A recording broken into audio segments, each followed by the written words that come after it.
Ladies and gentlemen, welcome back to Driven Wyld. Today we are talking about package rollovers on Veho. So as per any entrepreneurial journey or any independent contractor journey, you're going to have things that happen outside of your control and sometimes can lead to a package rollover. I really hope you don't have to experience that, but knowing what to do in the event that it does happen is gonna be vitally important. So with that said, I want to go over everything that you must know about package rollovers on Veho, what they tell you versus how it actually is, and everything in between. But before we do that, let's go over a quick disclaimer. The content of this video does not contain, is never intended to be, legal, business, financial, tax, or health advice of any kind. This video is for entertainment purposes only. It is advised that you conduct your own research, consult qualified professionals before applying anything you find online. I also want to be clear that everything that we're going to be going over in this video is very market dependent, and what applies to me in my market may not apply to you. So with that said, let's get started. Excessive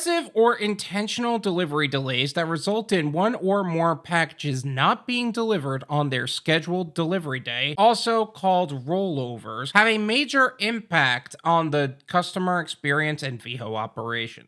And while the time frames in which you actually accept and complete routes is actually pretty straightforward, it is vitally important that you understand that the time in which you accept a route is not only the guideline, but the expected delivery range that they gave the customers as well. So keep that in mind too before actually accepting a route, because that can also lead to poor ratings if you choose to delay for any reason. What is a rollover? A rollover is when a route is not completed the same day as it was originally picked up and instead is completed the next day, which isn't exactly something you should be in the habit of doing, but there are things that you need to know about it. What if I have access issues, warehouse delays, weather events, etc.? Will that count against me? Only rollovers that are a direct result of a partner-caused delay, such as choosing to stop early or taking an excessively extended break between deliveries, can impact a driver partner's access to the Veho platform. So if you have a problem accessing your account overall, there are things you could do about that with the passwords and stuff, because they can't make it simple, right? Warehouse delays, I've actually was able to get extra pay for warehouse delays multiple times, so that's another thing to keep in mind. Weather events, let's say a hurricane happens or something like that. One of the things I've gotten in the habit of doing is, before I even decide whether or not I want to accept a route or not, maybe I want to take an extra day off, is I actually check the weather for the next day. The fact of the matter is, it's gonna be busier on Doordash, UberEats, and Grubhub during that period of time. Tips are gonna be better, and I just personally prefer to prioritize that and stay in my local area. Whereas with the Veho warehouse, you're being paid the same regardless of how quickly you get the route done, and it's gonna be harder to get the route done when the area is flooded and people are driving like it's raining. So keep that in mind too. However, let's talk about some of these driver partner caused delays. Choosing to stop early. Why would you accept a route when you have no intention to complete it? And the point of an excessively extended break in between deliveries, personally, that's why I keep a little lunchbox.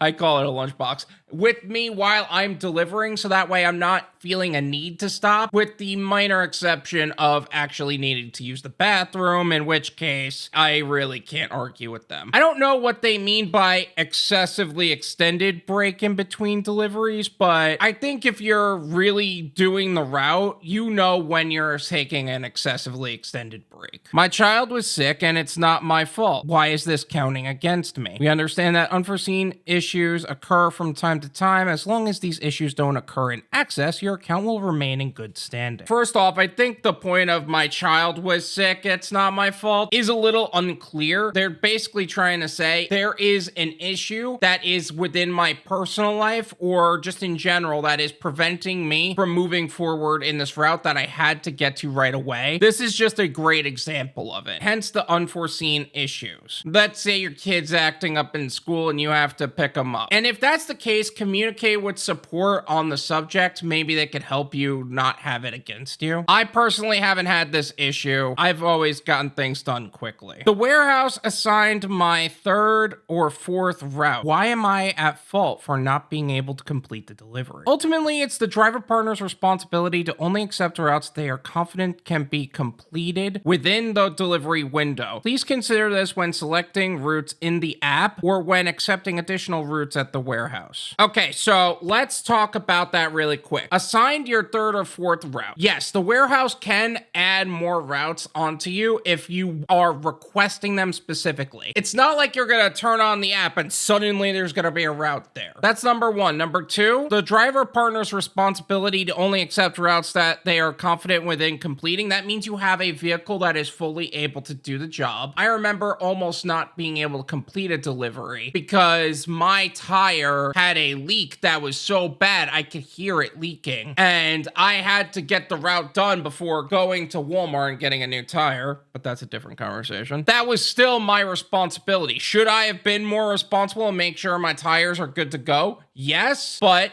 that's a thing that happened. And not to mention, if you're accepting a third or fourth route, you know what you're doing. You're moving as quickly as you can. You're making as much money as possible. What's the problem? Why would you accept the third or fourth route? What if my account is unfairly deactivated for rollovers? Our trust and safety team conducts a thorough review to validate the legitimacy of all reports prior to any account deactivation. Okay, I'm not usually like this in terms of deactivations, but if you're causing a lot of rollovers, I would have a problem trusting you as a driver, regardless of if the legitimacy of the reasons were there or not. And honestly, I wouldn't be surprised if that were the case. If you're a liability that way, I wouldn't want you on the platform. Now, I do have a couple of side notes that I would like to go over on this subject. Make a paper trail. So let's say you have to cause a rollover, regardless of whatever the reason is. You communicate with support, blah, blah, blah. And for some reason, support is either not supporting you or just not being responsive or whatever. Take screenshots of everything. Make sure they know everything about what took place. Make sure you take screenshots of them knowing that that's the case. And do that while you still have the route. If you try to go back to it later, it's gonna say, oh, you could email them about it, which isn't really helpful in the moment. But make sure you're doing your part to make that paper trail within the support chat, and make sure that you're taking as many photos of what's actually taking place. Maybe your kid ended up having an issue, so you need to actually take pictures of any reports that happened. Maybe your car ended up having an issue. Take pictures of the vehicle, maybe got into an accident, heaven forbid. Take pictures of the accident. You'll need to do that for insurance anyway. Not a late package return. So a late package return and a rollover are two different things. A late package return means you tried to deliver the package and for whatever reason you couldn't, but you can't make it to the warehouse until like the next day or something. A rollover is when you haven't attempted at all, but because of that, the package's delivery is being delayed. Again, you shouldn't be in the habit of doing that, but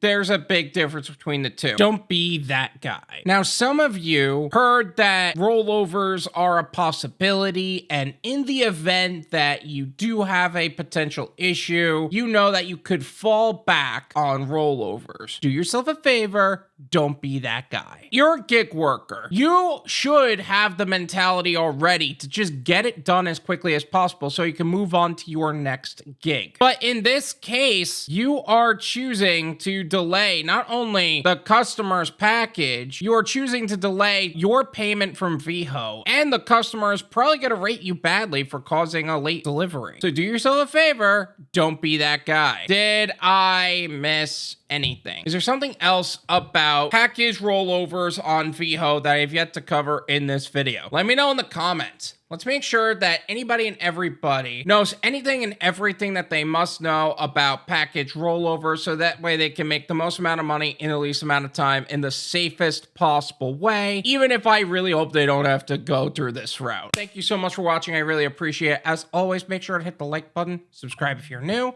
and I'll see you guys next time. Peace.